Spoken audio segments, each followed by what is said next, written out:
Hi, I'm Paul Darley, and thanks for tuning into our November issue of Inside Darley. We're filming this today on Veterans Day, and I have to tell you, Veterans Day at Darley Company has a whole new meaning than it did just a few years ago, and that's certainly in light of our strategic direction and initiatives into the defense market. And we're remembering today our veterans who have served our country over the years, as well as those who are currently serving today. And I have to tell you, as you probably can guess, most of our hiring over the past 18 months has been in our defense division, and we've hired a bunch of veterans over the last 18 months. And these folks are just incredible people. They're hardworking, they're leaders, they're strong values, and we're really excited to have them on our team. And I'm excited to even have the opportunity to work with them on a daily basis. We've actually just hired a new Defense Division manager. His name is George McCullough, and George comes to us as a graduate of West Point. While serving in the Army, he was a platoon leader. He served as a company executive officer and a detachment commander. After serving our country, he went to work for Navistar and a number of other companies. So we welcome George onto our team, and hopefully you'll run into him.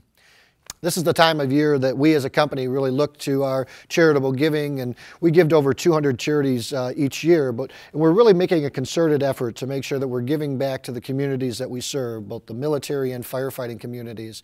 And one of the organizations that we've supported for the last few years is the Special Operations Warrior Foundation, and this group is a phenomenal group. You can check them out at the below website. What they do is they set up foundations for the children of special operations personnel who have died serving our country.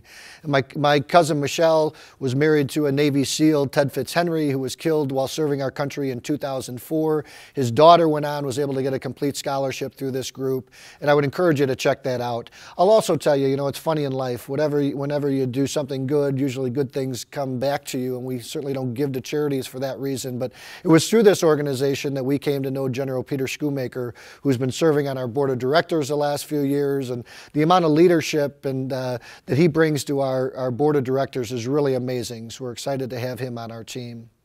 Back on the firefighting end, FEMA and PHMSA, that's the Fire Apparatus Manufacturers Association and the Fire Equipment Manufacturers and Services Association, had their joint annual meeting in early October in Washington, D.C. They had a number of great speakers who came in and talked about very timely topics. One of those was on the economy, and we've attached for you here a paper entitled Your 19th Nervous Breakdown. And it's an economic research paper that's put out by the SAGE Policy Group. We'd encourage you to download that. It talks about a whole breadth of things, from the impact of disasters, both natural and technological disasters, and a cost standpoint on the country as well as the economy throughout the world, all the way into stock market statistics and all exports and other things. So I'd encourage you to take a look at that. They also had in some great speakers who talked about social networking, and we at Darley have a whole new social networking initiative taking place. You can, if you go to Facebook, you can find Darley Defense, you can find Darley, you can find eDarley. So we'd encourage you to reach out to us on Facebook as well. I'm on there personally at Paul Darley. Hopefully we're hooked up on Facebook. If we're not, please send me a friend request. I'd love to hook up with you. Another organization that I'm involved in was called Young Presidents Organization, or YPO. We've attached for you here a report that they put out quarterly, and it's their quarterly Global Confidence Index. And unfortunately, the news in this report isn't very good either, but it is a very good summary of what is going on around the economy. And it shows that CEOs of these companies, and they range from smaller companies like Darley up to multi-billion-dollar companies, really for the third quarter in a row have a declining confidence level in what's going on in the global economy right now. Lastly, we've attached for you here a copy of the paper that I presented during the Fire Apparatus Magazine online trade show that took place in October. It's entitled Fire Apparatus Innovations Now and in the Future. So if you'd like to download a copy of that, please do so, and feel free to edit that and change that and share that with your customers as well. So thanks for tuning into this issue of Inside Darley. If there's anything we can be doing to support you, we hope you'll reach out to us. Thank you very much.